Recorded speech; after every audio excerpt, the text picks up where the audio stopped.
Welcome back to my YouTube channel, Midnight Horror Podcast. First of all, I want to say a massive thank you to every single one of you who has been watching, commenting, and supporting the channel. It really means the world to me. If you're new here, we dive deep into the scary, the mysterious, and the unexplained. So, if you're into that, you know what to do. Hit that like button and join the community in the comments below. Without further ado, let's just get straight into the story. Check it out. You know, there is something deeply unsettling about the woods.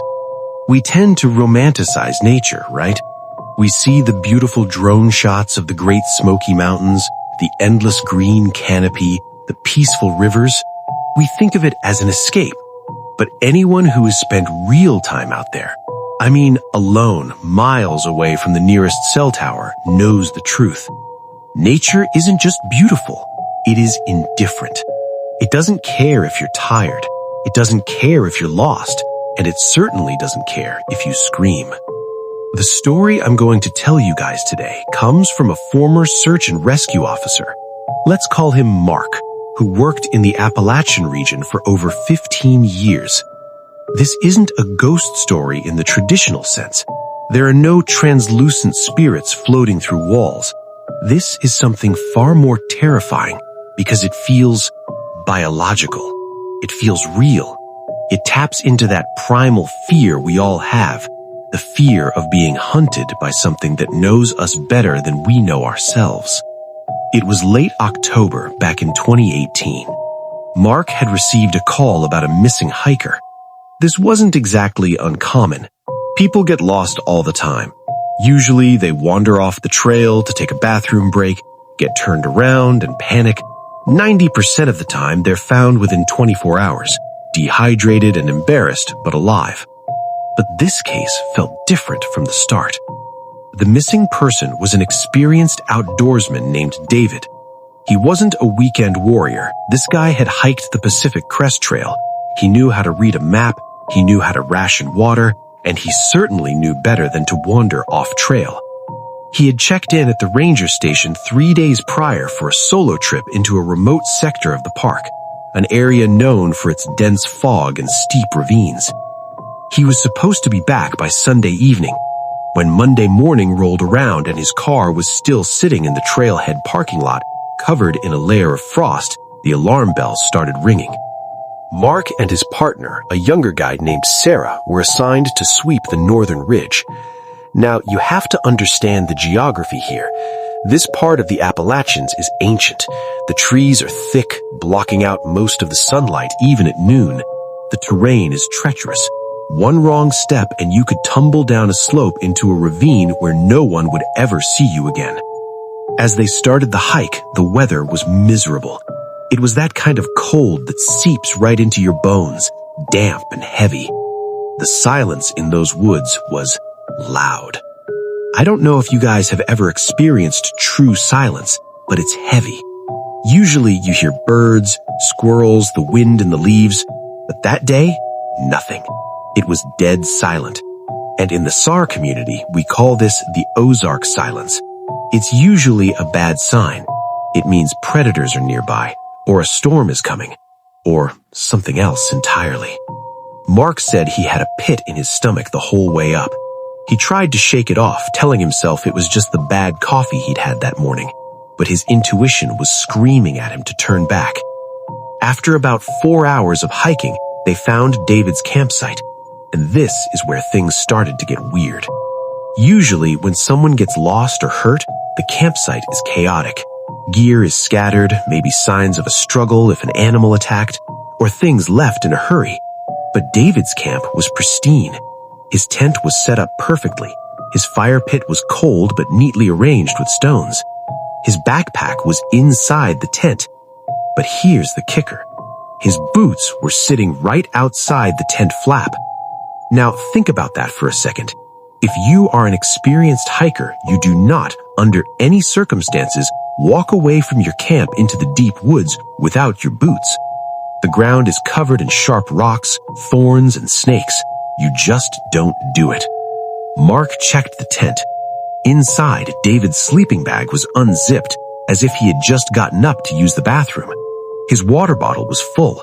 His emergency GPS beacon was sitting right there on top of his sleeping bag, turned off. Why wouldn't he take it? If he was in trouble, that's the first thing he would grab. It looks like he just vanished, Sarah whispered. She looked spooked, and honestly, Mark was too. They decided to split up slightly to widen the search radius around the camp, staying within shouting distance. The rule is simple: always keep visual or audio contact. Mark took the higher ground, moving towards a dense thicket of rhododendrons. As he pushed through the brush, Mark found something that made his blood run cold. About 50 yards from the tent, stuck to a tree at eye level, was a piece of fabric. It was ripped from a blue flannel shirt, the same shirt David was wearing in the photo his wife had given them. But it wasn't snagged on a thorn. It was tied there. It was a knot, a perfect square knot. This wasn't an accident. Someone or something had deliberately tied that piece of fabric there. It felt like a marker, a breadcrumb. Mark radioed Sarah.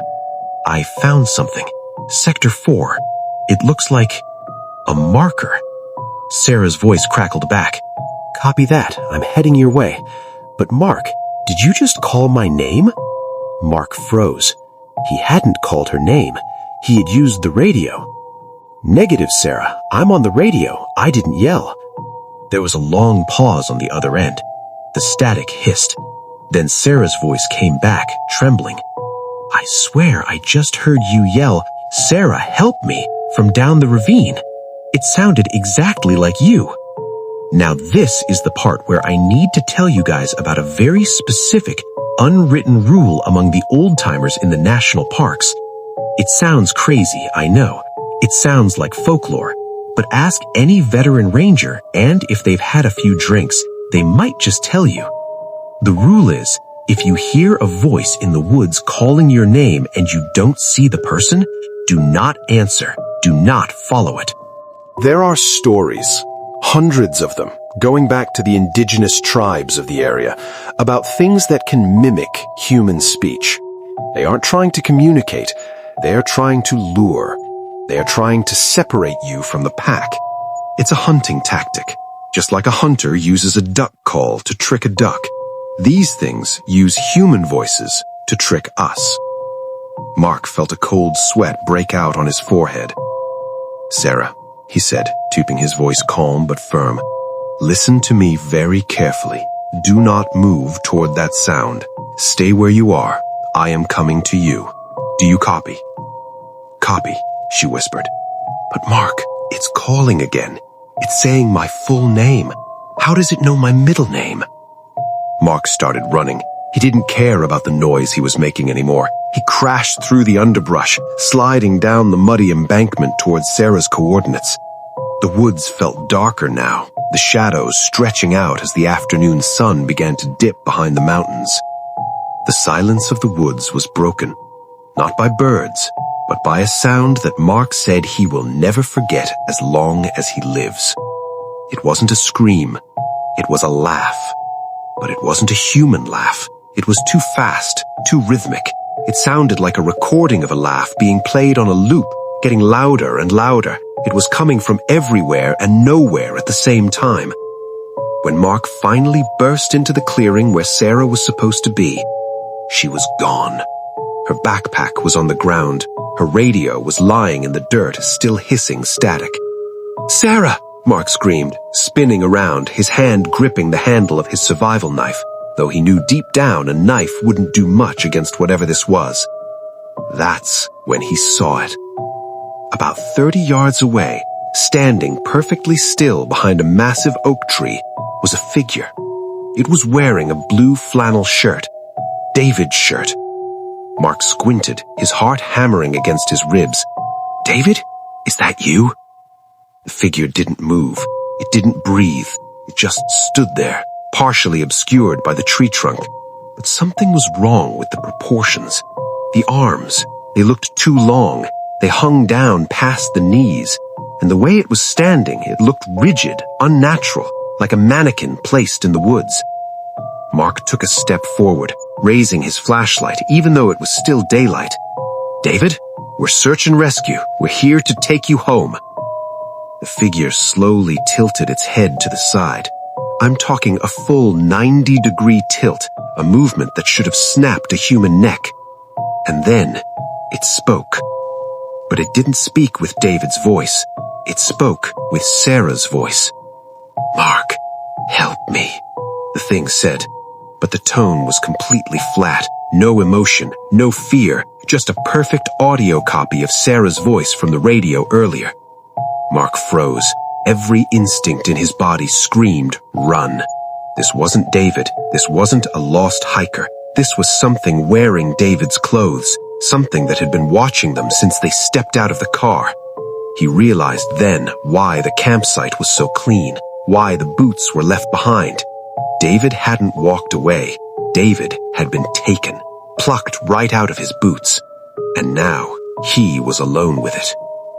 Mark didn't shoot. He couldn't, even though every alarm bell in his head was ringing, even though his gut was telling him that the thing standing by the tree wasn't human. His eyes were still trying to make sense of it. It was wearing David's flannel. It had Sarah's voice. His brain was fighting a war between logic and survival instinct. The creature didn't charge at him. It didn't scream. Instead, it did something worse. It took a step back, melting into the shadows of the rhododendron thicket with a movement that was too smooth. It didn't walk like a bipedal animal. It moved like liquid. And as it retreated, it kept playing that soundbite over and over again. "Mark, help me. Mark, help me." But the volume was dropping, getting quieter, drawing him in. It was baiting him. Mark knew the protocol. Rule number 1, never pursue a predator on its own turf. But Sarah was out there.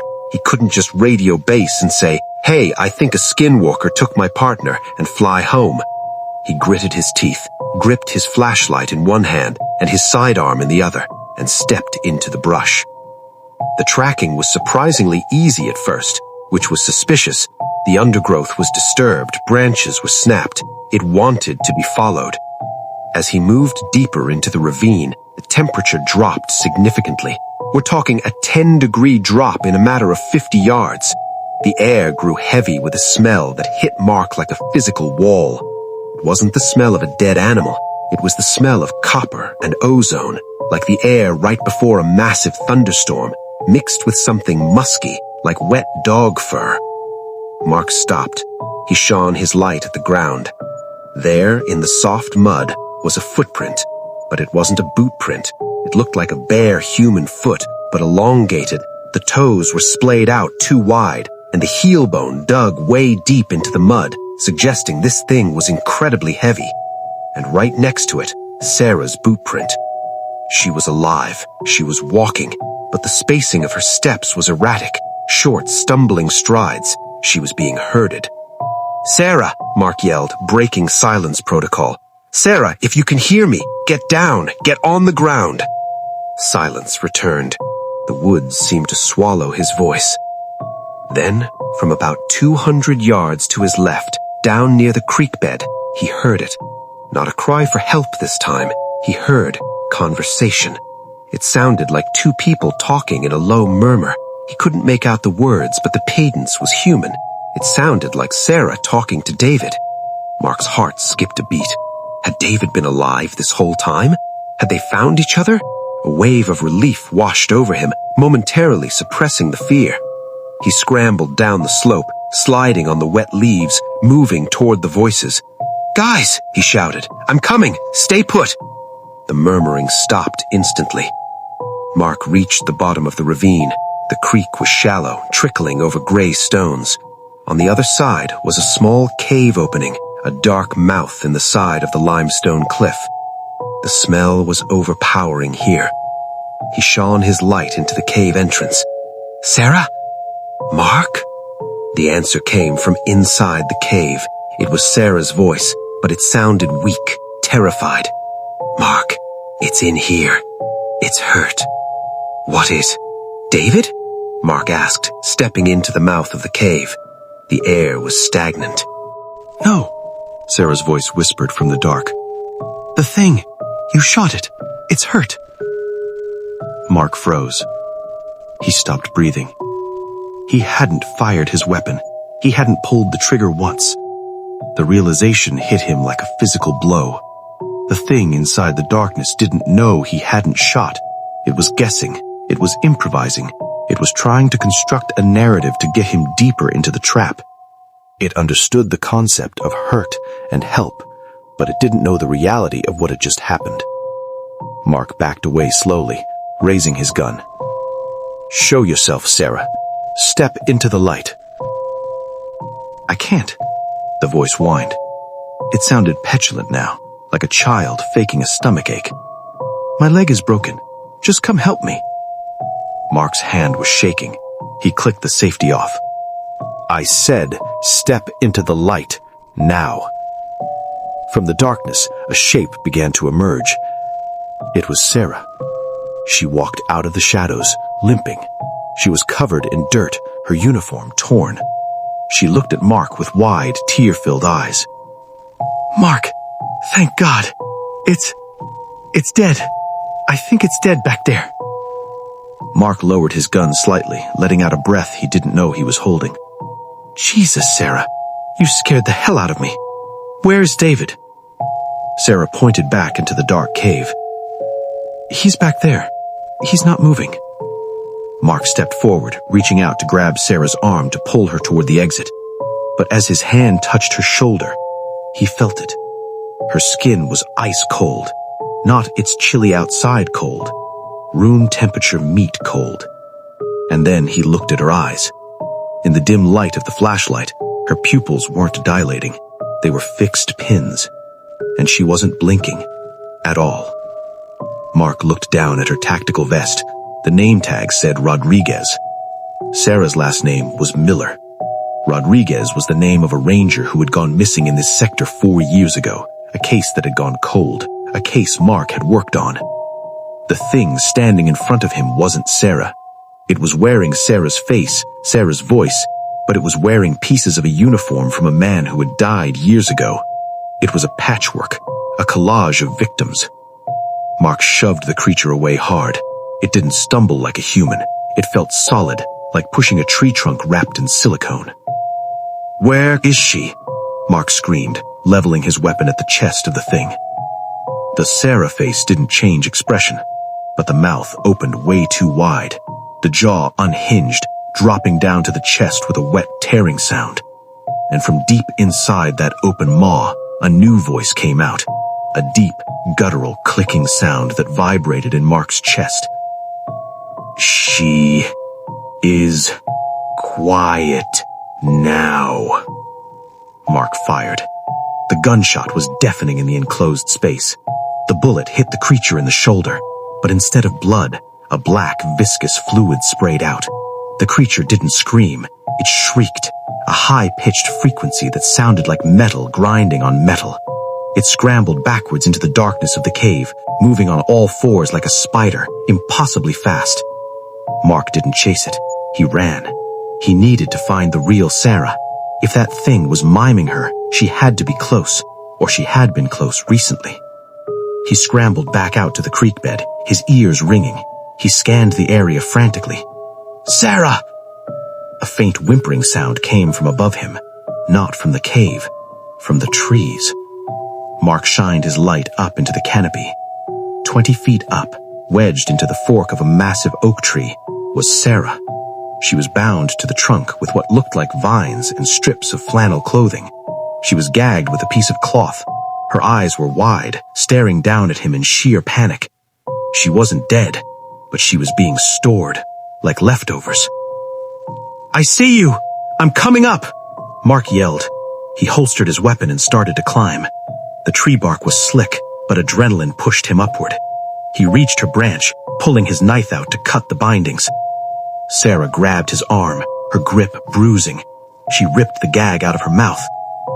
"Mark, don't," she sobbed, her voice barely a whisper. "Don't cut me down." "What? Are you crazy? We have to go." Mark started sawing at the vines. "No," she hissed, tears streaming down her face. "Look at the vines, Mark. Look closer. Mark paused, shining his light on the vines wrapping around her legs and torso.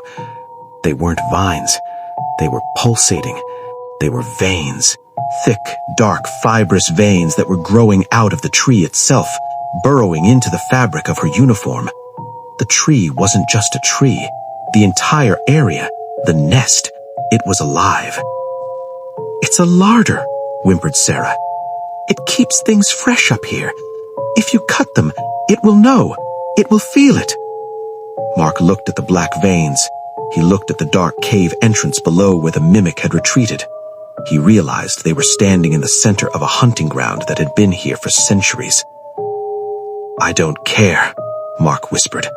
"I am not leaving you here to be eaten by that thing." He raised the knife. "Mark, behind you," Sarah said. Her voice went dead flat again. But this time it was genuine resignation. Mark turned his head slowly.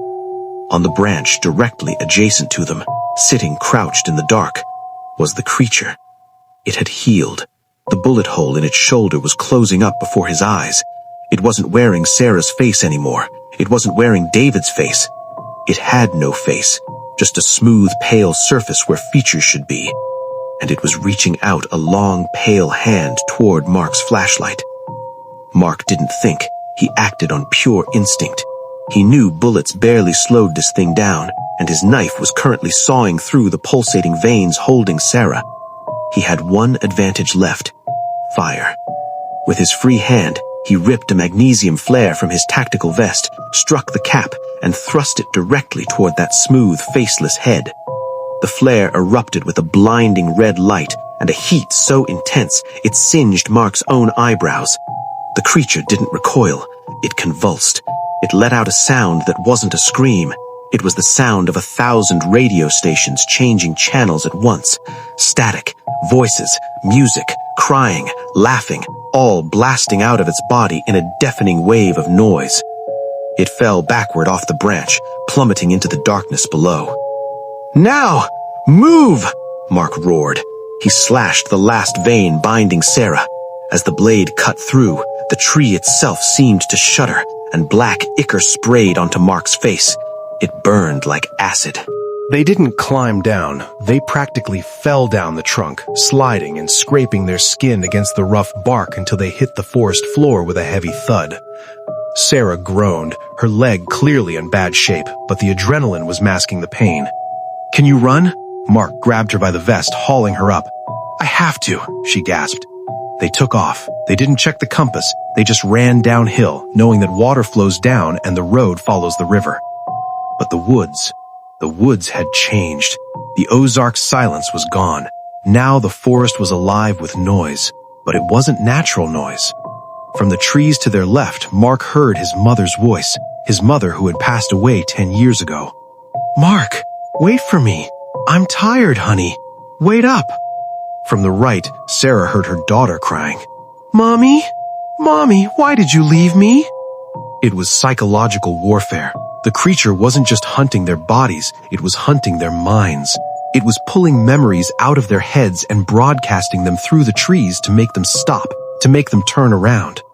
"Don't listen," Mark screamed over the cacophony. "It's not real. Keep your eyes on my back." They crashed through thorns that tore at their uniforms. The red light of the dying flare behind them cast long, dancing shadows that looked like grasping fingers. Then they heard the heavy, rhythmic thudding behind them. Thump, thump, thump. It wasn't running, it was galloping on all fours, closing the distance. The smell of ozone and rotting copper grew stronger, choking them. Mark saw the tree line breaking ahead, the asphalt road, the safety of the civilized world. "Almost there," he yelled. Suddenly, Sarah tripped. Her injured leg gave out and she face-planted into the mud. Mark skidded to a stop, spinning around. The creature was there, right there. It was 10 feet away, looming over Sarah. It had stopped mimicking voices. It had returned to that smooth, faceless nightmare. It raised a long, pale limb, the fingers extending like sharpened bone spikes. Mark raised his gun, aiming not at the creature, but at the ground in front of it. He had one magazine left. He didn't try to kill it. He tried to create a wall of noise. He unloaded the entire clip into the dirt and rocks, creating a cloud of debris and a deafening echo. The creature paused.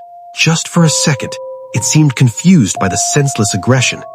That second was all Mark needed. He grabbed Sarah by the back of her vest and literally dragged her across the last few yards of dirt and onto the pavement of the state road. As soon as their boots hit the asphalt, the creature stopped. It stood right at the edge of the tree line.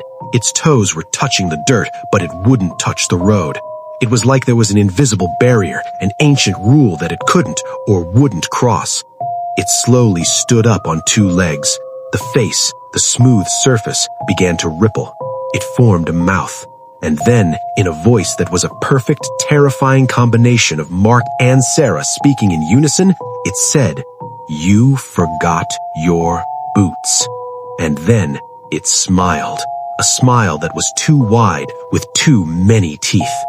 Mark didn't wait for a goodbye. He shoved Sarah into the passenger seat of their patrol SUV down the road, slammed the door, and floored it.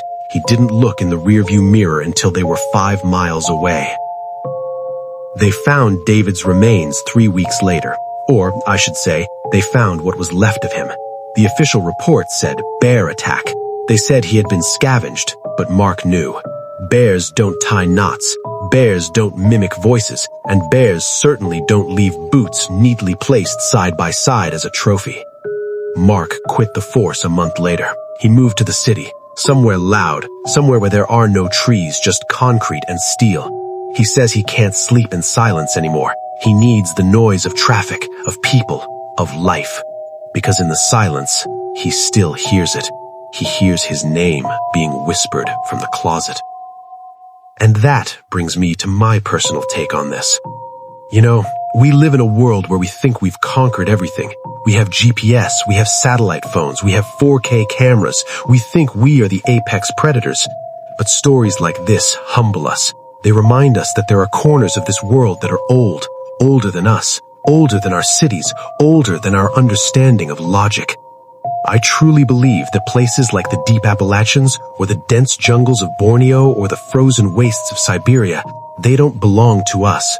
We are guests there, and sometimes we are trespassers. The scariest part isn't the monster, it's the intelligence.